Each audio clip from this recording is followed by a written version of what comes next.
আসসালামু আলাইকুম। আজকের যে বিষয়টা নিয়ে আলোচনা করব, আমার একটা ভাই ফেসবুকে কমেন্ট করছে যে ভাই ফেসবুকে আপনি পোস্ট করেন কিন্তু আমি আমার নোটিফিকেশনে দেখি না। নোটিফিকেশন বার কিভাবে অন করে, অথবা যদি আপনারা বিরক্ত ফিল করেন একজনের পোস্ট অযথা শুধু পোস্ট আসে এবং আপনার নোটিফিকেশন আসে, সেটা কিভাবে বন্ধ করবেন, অফ বা অন করবেন কিভাবে বা বন্ধ করবেন।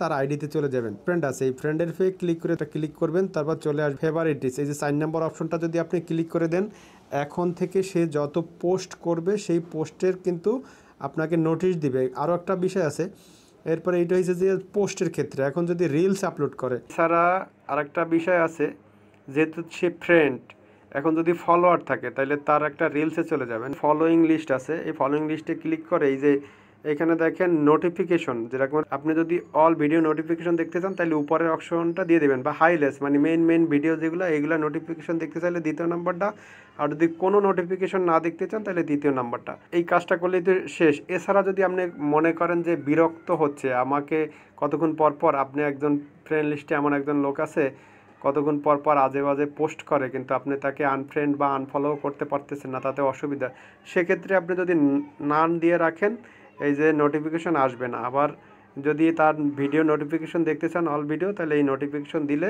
তার পোস্ট করলে এবং নোটিফিকেশন যাই করুক না কেন চলে আসবে। আপনারা চাইলে শামসুল আরিফিনের পেজটাও ফলো করে আসতে পারেন।